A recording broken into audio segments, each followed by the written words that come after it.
ಕತೆ ಕಳ್ಳನ ಹತ್ತಿರವೇ ಕಳ್ಳತನ.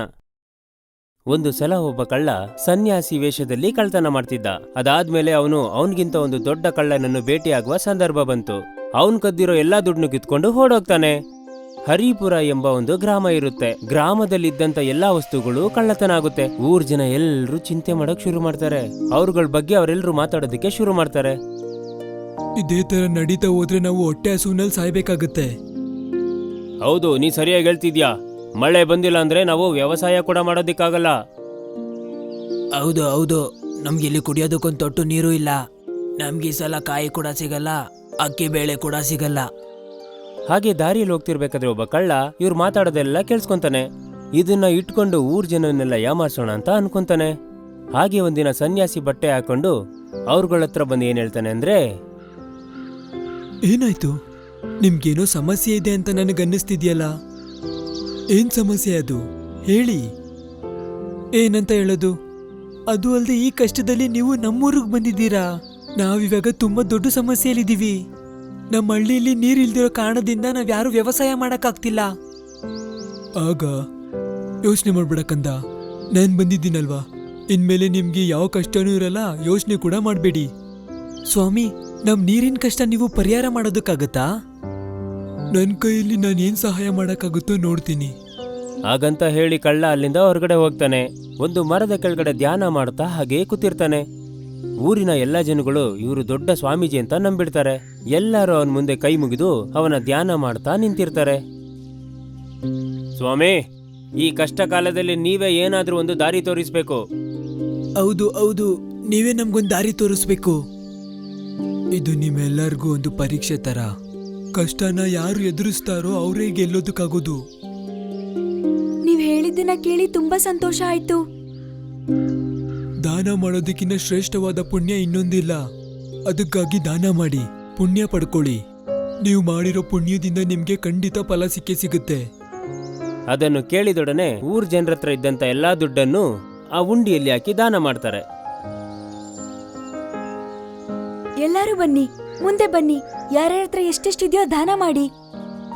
ತಗೊಳ್ಳಿ ಸ್ವಾಮಿ, ನನ್ನ ಹತ್ರ ಇರೋದೇ ಇಷ್ಟು. ಇದು ತಗೊಳ್ಳಿ, ಇದು ನಂದೊಂದು 1000 ರೂಪಾಯಿ. ಇದು ನಂದು 1000 ರೂಪಾಯಿ. ಬನ್ನಿ, ಎಲ್ಲರೂ ಬನ್ನಿ. ನೀವೆಷ್ಟು ದಾನ ಮಾಡ್ತೀರೋ ಅಷ್ಟು ಪುಣ್ಯ ಬರುತ್ತೆ ನಿಮ್ಗೆ. ಎಲ್ಲರೂ ಖುಷಿಯಾಗಿರ್ತೀರಾ. ಕೈಲಾದಷ್ಟು ದುಡ್ಡನ್ನು ಆ ಕಳ್ಳನ ಉಂಡಿಯಲ್ಲಿ ಹಾಕುತ್ತಾರೆ. ಎಲ್ಲರೂ ನಂಬಿಟ್ಟಿದ್ದಾರೆ. ಒಳ್ಳೇದಾಯ್ತು, ಇವ್ರಿಗೆ ಬುದ್ಧಿ ಇಲ್ಲ, ಅದಕ್ಕೆ ನನ್ ಕೆಲ್ಸ ಸುಲಭ ಆಯ್ತು. ಮರುದಿನ ದಿಢೀರ್ನೆ ಜೋರಾಗಿ ಮಳೆ ಬಂತು. ಇದೆಲ್ಲವೂ ಸಹ ಸ್ವಾಮೀಜಿಯಿಂದನೇ ನಡೆಯಿತು ಅಂತ ಊರ್ ಜನ ಎಲ್ಲ ಅನ್ಕೊಂತಾರೆ. ಸ್ವಾಮಿ, ನಿಮ್ಮನ್ನ ನೋಡೋದಿಕ್ಕೆ ಊರ್ ಯಜಮಾನ್ರು ಬಂದಿದ್ದಾರೆ, ಇಲ್ಲಿ ನೋಡಿ. ನೀವು ನಮ್ಮೂರಿಗೆ ಬಂದಿದ್ದು ನಮ್ಮೆಲ್ರಿಗೂ ತುಂಬಾನೇ ಖುಷಿ ಆಯ್ತು. ನಿಮ್ಮಿಂದಾನೇ ನಮ್ಮೂರಿನ ಜನಗಳ ಮುಖದಲ್ಲಿ ಒಂದು ಸಂತೋಷ ಮೂಡ್ತು. ಇದೇ ತಾನೇ ನನ್ನ ಕೆಲ್ಸ. ಕಷ್ಟದಲ್ಲಿರೋರ್ಗೆ ನಾನು ಹೋಗಿ ಸಹಾಯ ಮಾಡಿದಾಗ ಸಿಗುತ್ತಲ್ಲ ಆ ಸಂತೋಷ, ಅದೇ ನನ್ಗೆ ತುಂಬಾ ಖುಷಿ ಕೊಡುತ್ತೆ. ನೀವು ನಮ್ಮೂರಲ್ಲೇ ಇರಿ, ನಾನು ನಿಮ್ಮನ್ನ ಎಲ್ಲೂ ಹೋಗೋದಿಕ್ಕೆ ಬಿಡೋದಿಲ್ಲ. ಆದ್ರೆ ಅದು ಸಾಧ್ಯ ಆಗೋದಿಲ್ವಲ್ಲ, ನನಗೆ ಒಂದೇ ಕಡೆ ಇರೋದಕ್ಕಾಗೋದಿಲ್ಲ. ಸ್ವಾಮಿ, ನಿಮಗೋಸ್ಕರ ಇಲ್ಲೇ ಒಂದು ಮನೆ, ಒಂದು ದೇವಸ್ಥಾನನ ಕಟ್ಟಿಸ್ಕೊಡ್ತೀನಿ. ಸರಿ, ನಿಮ್ಗೆ ಹೇಗನ್ಸುತ್ತೋ ಹಾಗೆ ಮಾಡಿ. ಅದಾದ್ಮೇಲೆ ಕೆಲವು ದಿನದಲ್ಲಿ ಅವರು ಇರೋದಕ್ಕೆ ಏರ್ಪಾಟನ್ನು ಮಾಡ್ತಾರೆ. ಅದೇ ರೀತಿ ಆ ಊರಿನಲ್ಲಿ ಒಂದು ದೇವಸ್ಥಾನವೂ ಕೂಡ ಕಟ್ಟುತ್ತಾರೆ. ಈಗ ಈ ಕಳ್ಳ ಸ್ವಾಮಿ ಸಂತೋಷದಿಂದ ಇದ್ದಾನೆ.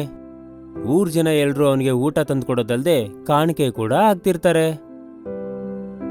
ಆಹಾ, ಇದೆಷ್ಟು ರುಚಿಯಾಗಿದೆ. ಸ್ವಾಮಿ, ನಾನ್ ಮಾಡಿರೋ ಅಡ್ಗೆ ನೀವು ತಿಂತಿರೋದಕ್ಕೆ ನಂಗೆ ತುಂಬಾ ಸಂತೋಷವಾಗಿದೆ. ಸ್ವಾಮಿ, ಇಲ್ಲಿ ನೋಡಿ, ನಾನ್ ದಾನ ಮಾಡ್ತಿದ್ದೀನಿ. ಬಾ, ಬಂದು ಈ ಪೆಟ್ಟಿಗೆನಲ್ಲಿ ಹಾಕು. ದೂರದಿಂದ ಒಂದು ಮರದ ಕೆಳಗಡೆ ಇನ್ನೊಬ್ಬ ಕಳ್ಳ ಎಲ್ಲವನ್ನೂ ನೋಡುತ್ತಾ ಇರ್ತಾನೆ. ಊರಲ್ಲಿರೋ ಎಲ್ಲಾ ಜನಗಳ ಹತ್ರ ಕದಿಯೋದ್ರ ಬದಲು ಈ ಒಬ್ಬ ಸ್ವಾಮೀಜಿ ಹತ್ರ ಕಳ್ತನ ಮಾಡಿದ್ರೆ ಸಾಕು. ಇವನ ಹತ್ರ ತುಂಬಾನೇ ದುಡ್ಡಿದೆ, ಹಣವಂತ ಅಂತ ಕಾಣುತ್ತೆ. ಈ ಕಡೆ ಈ ಕಳ್ಳ ಸ್ವಾಮಿ ತುಂಬಾನೇ ಸಂತೋಷವಾಗಿದ್ದಾನೆ. ಅವನು ಊರಲ್ಲಿರೋ ಎಲ್ಲಾ ಜನಗಳನ್ನೂ ಹೇಮಾರಿಸಿ ತುಂಬಾ ದುಡ್ಡನ್ನ ಸಂಪಾದನೆ ಮಾಡಿ ಇಟ್ಕೊಂಡಿದ್ದಾನೆ. ಆಹಾ, ಅಂದುಕೊಂಡಿದ್ದಕ್ಕಿಂತ ತುಂಬಾನೇ ಜಾಸ್ತಿ ದುಡ್ದಿದ್ದೀನಿ. ತುಂಬಾ ಒಳ್ಳೆ ವಿಷಯ ಇದು. ಈ ಡಬ್ಬಾನೇ ತುಂಬೋಗಿದೆ. ಹೊರಗಡೆ ಕಿಟಕಿಯಿಂದ ಇನ್ನೊಬ್ಬ ಕಳ್ಳ ಎಲ್ಲನೂ ನೋಡ್ತಾ ಇರ್ತಾನೆ. ಆ ಕಳ್ಳ ಸ್ವಾಮಿ ಆ ಪೆಟ್ಟಿಗೆ ಒಳಗಡೆ ತುಂಬಾ ದುಡ್ಡು ಇಟ್ಟಿದ್ದಾನೆ ಅಂತ ಗೊತ್ತಾಗುತ್ತೆ. ಅಯ್ಯಯ್ಯೋ, ಈ ಕಳ್ಳ ಸ್ವಾಮಿ ಎಷ್ಟು ದುಡ್ಡು ಸಂಪಾದನೆ ಮಾಡಿ ಇಟ್ಟಿದ್ದಾನೆ. ಇವನ ಹತ್ರ ಇಂದ ಅದನ್ನ ನಂಗೆತ್ಕೊಳ್ಳಿ. ಆ ಕಳ್ಳ 2ನೇ ದಿನವೂ ಕೂಡ ಆ ಸ್ವಾಮೀಜಿಯನ್ನೇ ನೋಡುತ್ತಿದ್ದ. ಈ ಕಳ್ಳ ಸ್ವಾಮಿ ಆ ಪೆಟ್ಟಿಗೆ ಜೊತೆ ಬಂದು ಇಲ್ಲಿ ಕೂತಿರ್ತಾನೆ. ಎಂದಿನಂತೆ ಎಲ್ಲರೂ ದಾನ ಮಾಡ್ತಾ ಇರ್ತಾರೆ. ಬನ್ನಿ, ಆದಷ್ಟು ಬೇಗ ಬಂದು ಪೆಟ್ಟಿಗೆನಲ್ಲಿ ಏನ್ ಹಾಕ್ಬೇಕೋ ಹಾಕ್ಬಿಟ್ಟು ಹೋಗಿ. ಎಲ್ಲರೂ ಸಂತೋಷವಾಗಿರ್ತೀರಾ. ಆ ದೇವ್ರು ನಿಮ್ಗೆ ಒಳ್ಳೇದ್ ಮಾಡ್ತಾನೆ. ಒಬ್ರಾದ್ಮೇಲೆ ಒಬ್ರು ಬಂದು ದುಡ್ಡನ್ನ ತೆಗೆದು ಪೆಟ್ಟಿ ಒಳಗಡೆ ಹಾಕ್ತಾ ಇರ್ತಾರೆ. ಊರ್ ಜನ ಎಲ್ಲರೂ ಅಲ್ಲಿಂದ ಹೋದ್ಮೇಲೆ, ನಾನ್ ಕಳ್ಳ ಆಗಿದ್ದಾಗ ಸಂಪಾದನೆ ಮಾಡಕ್ಕಾಗ್ದಿರೋಷ್ಟು ದುಡ್ಡು ಸ್ವಾಮಿಯಾಗಿ ಇಷ್ಟೊಂದು ದುಡ್ದಿದ್ದೀನಿ ನಾನು. ಇನ್ನು ಸ್ವಲ್ಪ ದಿವಸ ಇಲ್ಲೇ ಇರ್ತೀನಿ ನಾನು. ಇನ್ನ ಜಾಸ್ತಿ ಕಾಸು ಮಾಡ್ಕೊಂಡು ಆಮೇಲೆ ಹೋಗ್ತೀನಿ ಇಲ್ಲಿಂದ. ಮನಸ್ಸೊಳಗಡೆ, ಹಾಗೇನೋ ನನ್ನ ಏರಿಯಾಗೆ ಬಂದು ಕಳ್ತನ ಮಾಡ್ತಿದ್ಯಾ? ನಾನ್ ನಿನ್ಗೆ ಯಾವ ರೀತಿ ಪಾಠ ಕಲಿಸ್ತೀನಿ ಅಂತ ನೋಡ್ತಾ ಇರೋ. ಇದು ನಿನ್ನ ಜೀವನದಲ್ಲಿ ಮರ್ಯಾದೆ ಇಲ್ಲ. ಕಳ್ಳ ಸ್ವಾಮಿ ಆ ಪೆಟ್ಟಿಗೆನ ಅಲ್ಲೇ ಇಟ್ಟು ಹಾಗೆ ಹೊರಗಡೆ ಸುತ್ತಾಡಕ್ಕೆ ಅಂತ ಹೋಗ್ತಾನೆ. ಅಲ್ಲಿ ಇನ್ನೊಬ್ಬ ಕಳ್ಳನನ್ನ ನೋಡ್ತಾನೆ. ಸ್ವಾಮಿ, ನಿಮ್ಮನ್ನ ನೋಡಿದ ಕೂಡ್ಲೆ ನನ್ಗೆ ಪುಣ್ಯ ಬಂದಂಗಾಯ್ತು. ಯಾರು ಸ್ವಾಮಿ ನೀವು? ತುಂಬಾ ಹೊತ್ತಿಂದ ನೋಡ್ತಾ ಇದ್ದೀನಿ, ನೀವಿಲ್ಲೇ ನಿಂತ್ಕೊಂಡಿದ್ದೀರಾ. ಸ್ವಾಮಿ, ನಿಮಗ್ ಸೇವೆ ಮಾಡಕ್ ಬಂದಿರೋನು ಅಂತ ಅನ್ಕೊಳ್ಳಿ. ನಿಮಗ್ ಸೇವೆ ಮಾಡಿದ್ರೆ ನನಗ್ ಪುಣ್ಯ ಸಿಗುತ್ತೆ. ಒಂದು ವೇಳೆ ನೀನು ದಾನ ಮಾಡೋದಕ್ ಬಂದಿದ್ರೆ ಬೇಗ ದಾನ ಮಾಡು. ನನಗೆ ಮಾಡೋದಕ್ಕೆ ತುಂಬಾ ಕೆಲ್ಸ ಇದೆ. ಹಾ, ದಾನ ಮಾಡಕ್ಕೆ ಬಂದೆ. ಮೊದ್ಲು ಕೊಡ್ತೀನಿ, ಆಮೇಲೆ ತಗೊಂಡೋಗ್ತೀನಿ. ಏನ್ ತಗೊಂಡೋಗ್ತ್ಯಾ? ಅಯ್ಯೋ, ನಿಮ್ಮಿಂದ ಆಶೀರ್ವಾದ ಸ್ವಾಮೀಜಿ. ಹಾ, ಅದು ನಿನ್ಗೆ ಖಂಡಿತವಾಗ್ಲೂ ಸಿಗುತ್ತೆ. ಅದು ಬಿಟ್ಟು ನನ್ನ ಹತ್ರ ಕೊಡೋದಿಕ್ಕೆ ಏನಿದೆ? ಪ್ರತಿದಿನ ನಾನೇ ನಿಮ್ಗೆ ಭೋಜನ ಮಾಡಿ ಕೊಡುತ್ತೇನೆ ಸ್ವಾಮೀಜಿ. ನಿಮ್ಮೆಲ್ಲ ಕೆಲ್ಸನೂ ಮಾಡಿ ಮುಗಿಸ್ಬಿಡ್ತೀನಿ. ನಿಮ್ ಸೇವೆ ಮಾಡುವಂತ ಅವಕಾಶ ಮಾಡ್ಕೊಡಿ. ಆ ಕಳ್ಳ ಸ್ವಾಮಿ ಮನಸ್ಸೊಳಗಡೆನೆ, ವಾ, ಇನ್ನೊಬ್ಬ ಬಂದು ಬಿದ್ನಲ್ಲ ನನ್ ಬಲೆಗೆ. ಹಾಗಾದ್ರೆ ನನಗಿವತ್ತಿನ ಊಟಕ್ಕೆ ಏನೂ ತೊಂದರೆ ಇರಲ್ಲ. ಇವನೇ ಊಟ ತಗೊಬಂದು ಕೊಡ್ತಾನೆ, ಮತ್ತೆ ನನ್ನ ಎಲ್ಲ ಕೆಲ್ಸನೂ ಇವನೇ ಮಾಡ್ತಾನೆ. ಇರ್ಲಿ, ನನಗೆ ಅದೃಷ್ಟ ಸಿಕ್ಕಿದೆ.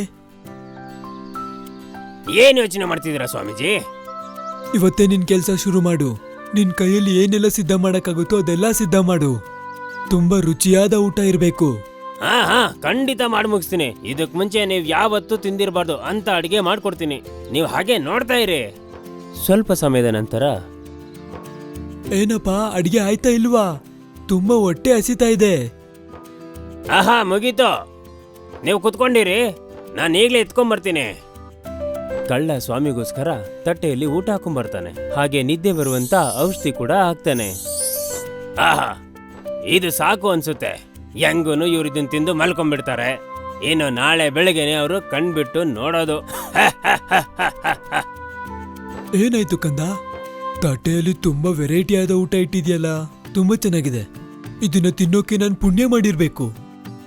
ಹೌದು ಸ್ವಾಮಿ, ಇದನ್ನ ತಿಂದ ನಂತರ ನಿಮ್ಮ ಜೀವನದಲ್ಲಿ ಇದನ್ನ ಮರೆಯೋಕೆ ಆಗಲ್ಲ. ನೀವು ಮಲ್ಕೊಂಡ್ರೆ ಮಾರನೇ ದಿವಸನೇ ಎದ್ದೇಳೋದು. ಏನು ಮಾರನೇ ದಿವಸ ಎದ್ದೇಳ್ತೀನಾ? ಅಯ್ಯೋ, ಇದನ್ ತಿಂದ್ರೆ ಅಂತ ಒಳ್ಳೆ ನಿದ್ದೆ ಬರುತ್ತೆ. ಹೊಟ್ಟೆ ತುಂಬಾ ತುಂಬಿರುತ್ತೆ ಅಲ್ವಾ? ಓ ಹಂಗ, ಅದಾ ವಿಷಯ. ಸರಿ, ತುಂಬಾ ರುಚಿಯಾದ ಊಟ. ಊಟ ಮಾಡ್ತಿರ್ಬೇಕಾದ್ರೆ ಅವರು ಹಾಗೆ ಅಲ್ಲೇ ಮಲ್ಕೊಂಡ್ಬಿಡ್ತಾರೆ. ಆಹಾ, ನಾನ್ ಕೊಟ್ಟ ನಿದ್ದೆ ಔಷಧಿ ಇಷ್ಟು ಬೇಗ ಕೆಲಸ ಮಾಡ್ಬಿಡ್ತಲ್ಲಪ್ಪ. ಅವ್ರು ಮಲ್ಕೊಂಡ್ಬಿಟ್ರು. ಈಗ ಆದಷ್ಟು ಬೇಗ ನಾನು ನನ್ನ ಕೆಲಸನ ಶುರು ಮಾಡಬೇಕು. ಕಳ್ಳ ಸ್ವಾಮಿ ಪೆಟ್ಟಿಗೆಯಲ್ಲಿದ್ದ ಎಲ್ಲ ದುಡ್ಡನ್ನು ಕದ್ದು ಬಿಡ್ತಾನೆ. ಅದರಲ್ಲಿದ್ದ ಎಲ್ಲ ದುಡ್ಡು ಒಂದು ಮೂಟೆ ಕಟ್ಟಿ ಆ ಕೂಡ್ಲೆ ಆ ಕಳ್ಳ ಆ ಮನೆಯಿಂದ ಹೊರಗಡೆ ಓಡೋಗ್ತಾನೆ. ಮರುದಿನ ಬೆಳಿಗ್ಗೆ ಕಳ್ಳ ಸ್ವಾಮೀಜಿಗೆ ಎಚ್ಚರ ಆಗುತ್ತೆ. ಅವರು ಎದ್ದ ಕೂಡಲೇ, ನಿನ್ನೆ ರಾತ್ರಿ ನಾನು ಅಷ್ಟು ಬೇಗ ಹೇಗ್ ಮಲಗುದ್ನೋ ಗೊತ್ತಿಲ್ಲ, ಆದ್ರೆ ನಿದ್ದೆ ಅಂತೂ ತುಂಬಾ ಚೆನ್ನಾಗ್ ಬಂತು. ಆ ಕಳ್ಳ ಸ್ವಾಮಿ ಖಾಲಿ ಇದ್ದಂತ ಪೆಟ್ಟಿಗೆನ ನೋಡಿ ದಿಢೀರ್ನೆ ಕಿರ್ಚೋಕ್ ಶುರು ಮಾಡ್ತಾನೆ. ಅಯ್ಯಯ್ಯೋ ಅಯ್ಯಯ್ಯೋ, ಏನಾಯ್ತು? ಏನ್ ನಡೀತಿದೆ ಇಲ್ಲಿ? ಎಲ್ಲಾನು ಎತ್ಕೊಂಡು ಆ ಕಳ್ಳ ಓಡೋಗಿದ್ದಾನೆ. ಅವರು ಕಿರ್ಚೋದನ್ನ ಕೇಳಿಸ್ಕೊಂಡು ಊರ್ ಜನ ಎಲ್ಲ ಅವನ ಹತ್ರ ಓಡ್ ಬರ್ತಾರೆ. ಆದ್ರೆ ಇವನು ಗೊತ್ತಿಲ್ದಿರೋ ವಿಷಯ ಏನಪ್ಪಾ ಅಂದ್ರೆ, ಎಲ್ಲಾರು ಇವನ್ ಹೇಳೋದನ್ನ ಕೇಳಿಸ್ಕೊತಾ ಇದ್ದಾರೆ. ಅಯ್ಯೋ, ನಾನು ಇವಾಗ ಏನ್ ಮಾಡ್ಲಿ? ಎಲ್ಲಿಗ್ ಹೋಗ್ಲಿ? ಇಷ್ಟು ದಿವಸ ನಾನು ಊರವ್ರನ್ನೆಲ್ಲ ಯಾಮರ್ಸಿ ದುಡ್ದು ಅವ್ನ ಎತ್ಕೊಂಡು ಹೋಗ್ಬಿಟ್ಟಿದ್ದಾನೆ. ಅವ್ನೆಲ್ಲಿ ಹುಡುಕ್ಲಿ? ಇದೇನ್ ಮಾತಾಡ್ತಿದ್ದೀರಾ ನೀವು? ಏನ್ ಮಾತಾಡ್ತಿದ್ದಾರೆ ಇವ್ರು? ಹಂಗಂದ್ರೆ ಇಷ್ಟು ದಿವಸ ಇವ್ರು ನಮ್ಮನ್ನೆಲ್ಲಾರನ್ನೂ ಯಾಮರಿಸ್ತಾ ಇದ್ರಾ? ಹೌದು, ಅದೇ ತಾನೇ ಸತ್ಯ. ನಾವು ಇವನ್ ಬಗ್ಗೆ ಏನೆಲ್ಲ ಯೋಚನೆ ಮಾಡಿದ್ವಿ, ಆದ್ರೆ ಇವನ್ ನೋಡಿದ್ರೆ ಹೀಗಿದ್ದಾನೆ. ಇವ್ನ ಇನ್ಮೇಲೆ ಇಲ್ಲಿ ಇರೋದಿಕ್ಕೆ ಬಿಡಬಾರ್ದು. ಆಗಷ್ಟೇ ಅವನಿಗೆ ಗೊತ್ತಾಗುತ್ತೆ ಊರ್ ಜನ ಎಲ್ರೂ ಇಲ್ಲಿ ಬಂದು ನಿಂತ್ಕೊಂಡಿದ್ದಾರೆ ಅಂತ. ಅಯ್ಯೋ, ಇದೇನಾಗೋಯ್ತು? ನಾನ್ ಕಿರ್ಚಿದ್ನ ಕೇಳಿಸ್ಕೊಂಡು ಊರವರೆಲ್ಲ ಬಂದ್ಬಿಟ್ಟಿದ್ದಾರೆ. ಸ್ವಾಮಿ, ನೀವು ಕೂಗೋದ್ನ ಕೇಳಿಸ್ಕೊಂಡು ನಾವು ಬಂದಿದ್ ಮಾತ್ರ ಅಲ್ಲ, ನೀವೊಬ್ರೇ ಮಾತಾಡ್ತಿದ್ದಿದ್ ಎಲ್ಲಾನು ನಾವು ಕೇಳಿಸ್ಕೊಂಡ್ವಿ. ನಾವೆಲ್ಲರೂ ಸೇರಿ ನಿನ್ನ ಒಡ್ದು ಊರಿಂದ ಆಚೆ ಹಾಕ್ತಿವಿ. ಅಯ್ಯೋ, ಹಂಗಂದ್ರೆ ಇವತ್ತು ನನ್ ಗ್ರಾಚಾರ ಕೆಟ್ಟಿದೆ ಅಂತ ಆಯ್ತು. ಹಾಗಂತ ಯೋಚನೆ ಮಾಡಿ ಅವನು ಅಲ್ಲಿಂದ ಕೂಡ್ಲೇ ಓಡೋಗ್ತಾನೆ. ಊರ್ ಜನ ಎಲ್ಲ ಅವನ್ನ ಓಡಿಸ್ಕೊಂಡ್ ಬರ್ತಾರೆ. ಹೊಡಿರಿ ಅವನ್ನ, ಹಿಡ್ಕೊಳ್ಳಿ ಅವನ್ನ, ಹೊಡಿರಿ, ಸುಮ್ನೆ ಬಿಡ್ಬೇಡಿ ಅವನ್ನ, ಹಿಡ್ಕೊಳ್ಳಿ ಹೊಡಿರಿ ಅವನ್ನ.